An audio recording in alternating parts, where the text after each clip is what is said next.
ఒకరోజు ఇద్దరు స్నేహితులు కలిసి దారెంబటి నడుచుకుంటూ వెళ్తున్నారు. నేను చూసా. మీరు ఎక్కడికి వెళ్తున్నారు ఏంటి అని ఆ స్నేహితులు ఇద్దరిని అడిగాను. వాళ్ళు అన్నారు, మేము ఆడుకోవడానికి వెళ్తున్నాము అక్క అని చెప్పారు. అవునా, మంచిగా ఆడుకోండి సరే అని చెప్పాను నేను. కానీ దూరాన్ని నుంచి నేను వాళ్ళని గమనిస్తూనే ఉన్నా, చూస్తున్నా. వాళ్ళు చాలాసేపు చాలా ఆనందంగా ఆడుకున్నారు, గెంతులేశారు. లోక ప్రపంచంతో సంబంధం లేదు, మేము ముగ్గురమే అన్నట్లుగా చాలా హ్యాపీగా గడిపేశారు. కానీ ఇంతలో నుంచి వాళ్ళ తల్లిదండ్రులు వచ్చారు. ఒక దానిలో ఒక అమ్మాయి బాగా ధనవంతురాలు, ఒక ఆమె పేదరాలు. అయితే ధనవంతురాలు వచ్చి తల్లిదండ్రులు అన్నారు, ఏంటి వీళ్ళతో నువ్వు స్నేహం చేసేది, వీళ్ళతో మనం స్నేహం చేయకూడదు, వీళ్ళతో మనం మాట్లాడకూడదు, వీళ్ళు తక్కువ వాళ్ళు, వీళ్ళతో మనం మాట్లాడకూడదు అని చెప్పి తనతో ఉన్న స్నేహితురాలని తీసుకెళ్ళిపోయారు వాళ్ళ తల్లిదండ్రులు. తీసుకెళ్ళిపోగానే ఈ పిల్ల కూర్చుని ఏడుస్తుంది. అప్పుడు దాకా ఆడుకుని చాలా సంతోషంగా గడిపి వాళ్ళు ఉన్నవారు ఒక్కసారే అలా చేసి దూరం చేయగానే కూర్చుని బాధపడుతూ ఏడుస్తూ కూర్చుంది. దగ్గరికి వెళ్ళి అడిగాను, ఎందుకు ఏడుస్తున్నావమ్మా? ఈ రోజుల్లో డబ్బు ఉన్న వారికి విలువ ఎక్కువ, డబ్బు లేకపోతే విలువ లేదు.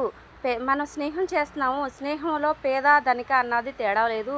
కానీ వాళ్ళు ఏంటంటే నువ్వు పేదదానం అని చెప్పి వాళ్ళ తల్లిదండ్రులు తీసుకెళ్ళిపోయారు. నువ్వు బాధపడద్దు, కష్టపడి నువ్వు చదువుకో. చదువు ఎవ్వరు కూడా తీసుకోలేనిది.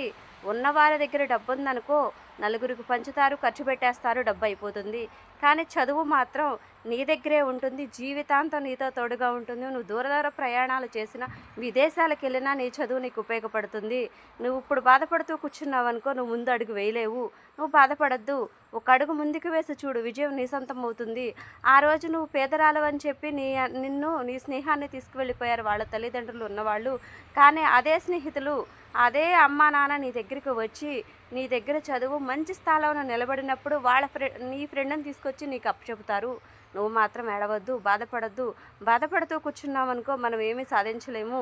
మనకి కష్టం అనేది వచ్చినప్పుడు మాత్రమే మనకు తెలుస్తుంది ఎవరు మనవాళ్ళు, ఎవరు మనవాళ్ళు కాదన్నది. అదొక్కటి గుర్తుపెట్టుకో అని చెప్పాను. చెప్పంగానే నిజమేనా అక్క అంటుంది. నిజమేనమ్మా, ఇది వాస్తవం. అందరూ మనవాళ్ళే అనుకుంటాము, కానీ కాదు.